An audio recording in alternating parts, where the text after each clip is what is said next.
Hello everyone, आपके screen पे question दिख रहा है। First read the question. Two infinitely long current carrying wire carry current I1 and I2 as shown the diagram. आप यहाँ पे देख पा रहे हैं। The equation of wires curvature are this and this.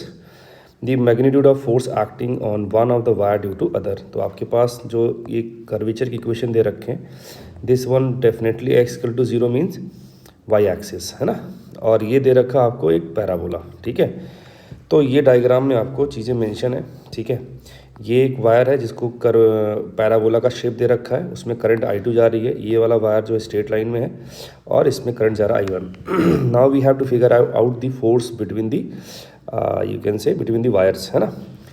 तो अगर दो पैरेलल वायर्स होते हैं तो इनके बीच में अट्रैक्शन फोर्स लगता है ना। करंट कैरिंग वायर्स अगर वो भी डायरेक्शन सेम है तब, है ना।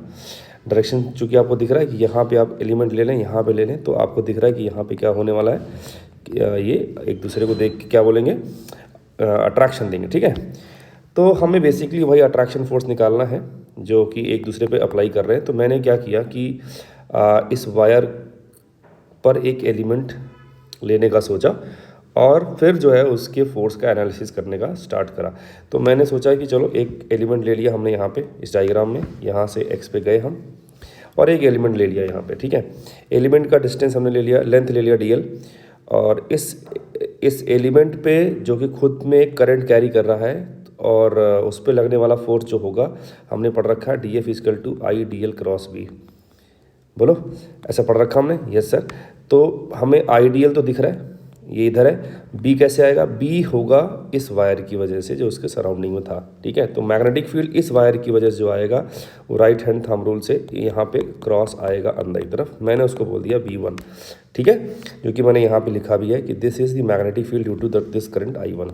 ठीक है, तो अगर DF पूछा जाएगा तो क्या लिखोगे? जिस करंट में, करंट कैरिंग एलिमेंट में फोर्स निकालना है उसमें करंट हमारे पास I2 था, उसका लेंथ dl है और मैग्नेटिक फील्ड जो है B1 है due to this straight wire. रखा सारी वैल्यूज़ अभी हमने, और ये चूँकि दिख रहा है कि मैग्नेटिक फील्ड अंदर है और आइडियल इसी प्लेन में है, तो इनके बीच में एंगल तो बनेगा 90 डिग्री। तो यहाँ पे sin 90 आएगा, तो हमारा दिख गया यहाँ पे sin 91 था, तो मैंने लिखा नहीं जानबूझ के, तो I2 dl इंटू B1 हो गया। ये हो गया मैग्नीट्यूड। ठीक है, डायरेक्शन के लिए आप सिंपल वही है, I dl×B करेंगे तो ये इस तरफ आ जाएगा। ठीक है, राइट हैंड थंब रूल से। तो अगर मुझे एफ नेट निकालना है कि भाई इस पूरे पे कितना फोर्स लगेगा, तो उसके लिए मैंने क्या किया कि एक और एलिमेंट एकदम सिमेट्री को ध्यान में रखते हुए ले लिया इस तरफ, नीचे की तरफ।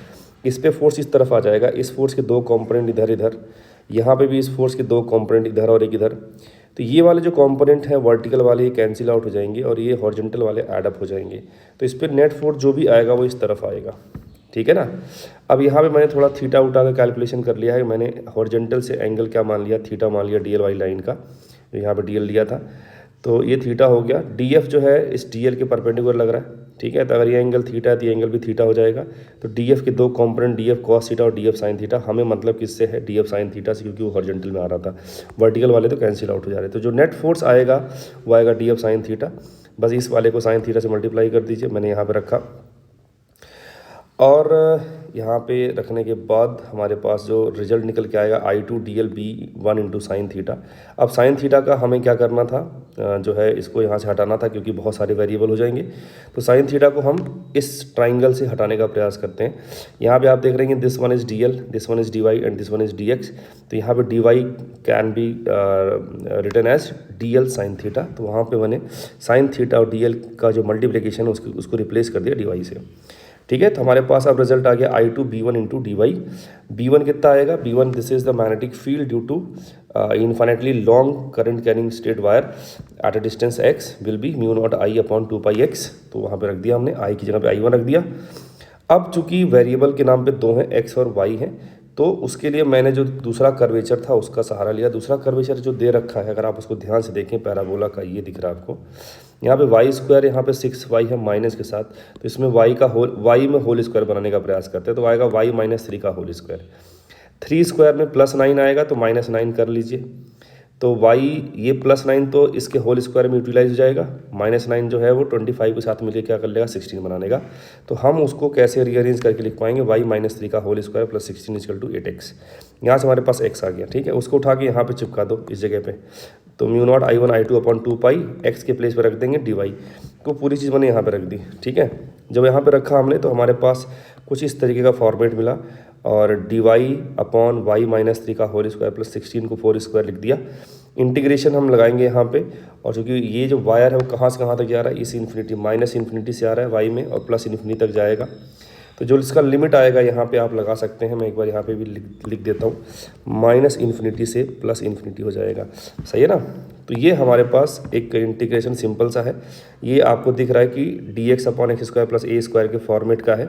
इसका हम लोग रटा होता है 1/a tan inverse x/a। a यहाँ पे 4 था, है ना, तो 1/a मतलब जाएगा 1/4 tan इनवर्स ये पूरी चीज़ अपॉन ये वो लिख दिया हमने। यहाँ पे -इन्फिनिटी रखना y के प्लेस पे, और क्या रखना प्लस इन्फिनिटी रखना है। प्लस इन्फिनिट रखोगे तो पूरी वैल्यू आपकी हो जाएगी tan इनवर्स इन्फिनिट जो कि π/2 हो जाएगी, और -इन्फिनिट रखोगे y के प्लेस पे तो ये पूरी वैल्यू tan इनवर्स -इन्फिनिटी हो जाएगी जो कि -π/2 हो जाएगा। रखा हमने तो ये π/2 ये -π/2 बीच में माइनस साइन, ये दोनों मिलकर पाई हो जाएंगे, पाई ने पाई को उड़ा दिया, हमारे पास आया μ0 I1 I2, ठीक है। तो बस ये सिंपल सा क्वेश्चन था जो इसमें थोड़ा मैथ्स ही इन्वॉल्व थी, बाकी क्वेश्चन बहुत टफ नहीं था। आई होप आपको समझ में आया होगा। मिलते हैं नेक्स्ट वीडियो में, बाय बाय।